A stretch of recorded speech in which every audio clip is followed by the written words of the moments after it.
Excuse me? May I have some quiet, please? Quiet, please!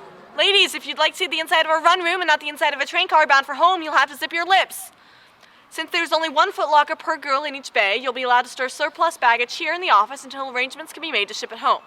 Welcome to Avenger Fields, home of the Women Air Force Service Pilot Training Program. You'll never be lost if you can find your way. My dearest William, please do not be angry with me. When we last talked, you said you would accept my leaving if my father did. And you knew as well as I he would never. He's a pacifist. But darning socks is nothing to stop Hitler. Nor will sewing patchwork quilts prevent Pearl Harbor from happening somewhere else. Bays are assigned in alphabetical order, so listen for your bay number, please. I'm capable of doing more because Jackie Cochran, the most famous woman pilot in the world, sent me a letter saying that a student's pilot's license is all they need now. Edith Harknell. Eddie Harknell. Edith is my grandmother. I can ferry planes to bases, I can test engines and tow gunning targets. Norma Jean Harris. Present and accounted for. Rosalie Hartson. Did she say Hartson? Oh Lord, that's me. I hope you can find it in your heart to forgive me. Alice Hawkins. Present, ma'am. Carol Henderson. That's me. I cannot imagine a future without you in it. Love you always. Virginia Haskell.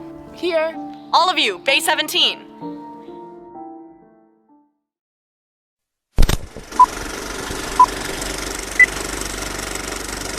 Famed aviator Jacqueline Cochran is the head of the Women Air Force Service Pilots, or WASP, which employs civilian American women in a non-combat role ferrying planes from factories to port cities.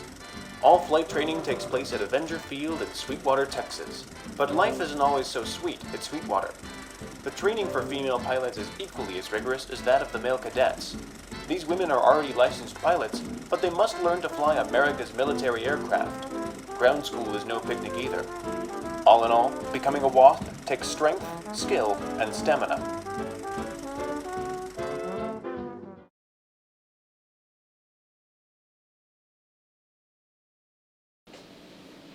Attention! Look on either side of you. One of you will be left in the end. No doubt you can all flit above the sky in your Piper Cubs, but to graduate a WASP, you're gonna have to learn to fly real planes. You will march everywhere, to breakfast, to the flight line, to the latrine. You will keep your bays neat. Cameras are contraband. You will fast learn that there are men who find women in uniform to be, well, the important thing is that they're wrong. I have all of your instructor assignments and where you are to report to meet them each afternoon. My darling, these past 2 weeks have been a blur. Here at Avenger Fields, our days are so exactly regimented. Our days start with morning reveille at 6:15. We march to breakfast, scarf down our toast and jam, and are in physical training by 7. For the rest of the morning, we're in classes, learning everything from aerodynamics to mathematics. There's a reason I didn't stay in school. 70 knots, 5 kilometers, 60 gallons. So all we really need to know is that hot air rises and cold air sinks? You're telling me God's amazing creation of nature boils down to that? How many 5s are in 3,725? Damn it! And then, in the afternoons, we fly. These military planes are much more sophisticated than the Piper Cubs we're used to. Each day brings a new lesson, and they're not always about flying. Love you always, your Virginia.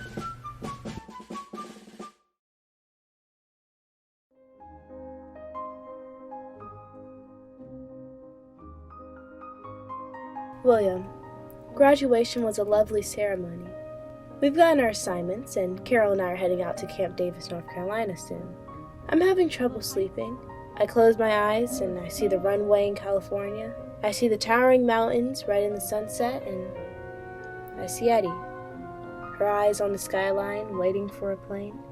I hear the young lieutenant say, "Someone spotted smoke in the mountains, and a burning plane has been found. The girl landed it well," he said, but the latch on her door was broken. She didn't have a chance. Eddie only looks at him long enough to say she was a woman, not a girl. Then I watch Eddie Harknell cry for the first time. I'm telling you this because I've been thinking for a long time. If I were at decision height and I had the choice to land, who would I want waiting for me at the end of the runway? I used to think it'd be you. But now, Eddie, Carol, Rosalie, Alice, and even Norma Jean, they're continuing on. They're not quite ready to land, and neither am I. Perhaps when the war is over, we can meet each other again as new people. Until then, I'll be flying as Virginia Haskell, Woman Air Force Service Pilot.